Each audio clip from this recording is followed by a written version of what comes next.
নমস্কার সবাইকে। আমি আবারও একটা নতুন মিনি ব্লগ নিয়ে তোমাদের সামনে এসেছি। তো আজকে যে জায়গাটার সাথে তোমাদের পরিচিতি করাবো, এটা দেখো খুব সুন্দর একটা জায়গা। এটা মূলত মুর্শিদাবাদের জেলার অন্তর্গত একটা রঘুনাথগঞ্জ নামে ছোট্ট অঞ্চল, এবং এটা হলো গঙ্গা নদী। আমরা যে গঙ্গা নদীটা সম্ভবত দেখি, আমরা হুগলিবাসী বা হাওড়াবাসীরা, যতটা চওড়া সে পরিমাণে অনেকটাই সরু, কিন্তু সরু হলেও কি মানে চওড়া থেকে অনেকটাই সরু।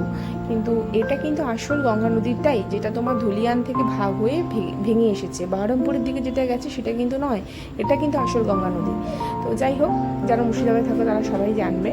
আর আমি এখানে এসে দেখছি যে এই নদী পারাপার করাটা, তাই ভাবি যে মানুষকে জীবিকার জন্য কত কষ্ট করে উপার্জন করতে হয়। এই ভদ্রলোকটি দিনে কতবার যে এপার থেকে ওপার দাঁড় টেনে টেনে সবাইকে পারাপার করে দিচ্ছে, এবং সামান্য কটা টাকার বিনিময়ে, সত্যি ভাবলেও অবাক লাগে। যাই হোক, তারপরে আমরা আস্তে আস্তে একটু সামনের দিকে এগোতে থাকি।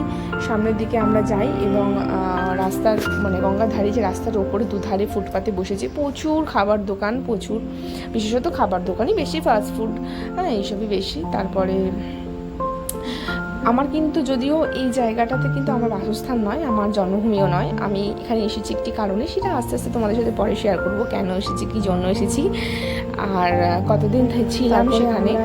যাই হোক, তারপরে আমি এগোচ্ছি সামনের দিকে। আমি, আমার বাবা মা, তারপরে এই দুদিকে পরিবেশ দেখতে দেখতে মন একদম শান্ত হয়ে যাচ্ছে। এত সুন্দর গঙ্গার হাওয়া। তখন 44 ডিগ্রি গরমে আমি ছিলাম মুর্শিদাবাদে, এতটাই গরম ছিল। যাই হোক, তারপরে সামনের দিকে এগোতে এগোতে হঠাৎ করে দেখি বজরংবলী মন্দির। কি সুন্দর, এটা সদরঘাট না, এত সুন্দর হাওয়া দিচ্ছে। আর মন্দিরটাকে দেখলাম এবং বজরংবলীকে ঘুরে মনোকামনা জানালাম। দেখো বজরংবলী মন্দিরটা যাই, এই খুব সুন্দর মন্দিরটা, ভীষণ সুন্দর। বজরংবলীকে দেখে না মনটা কেমন শান্ত হয়ে গেল।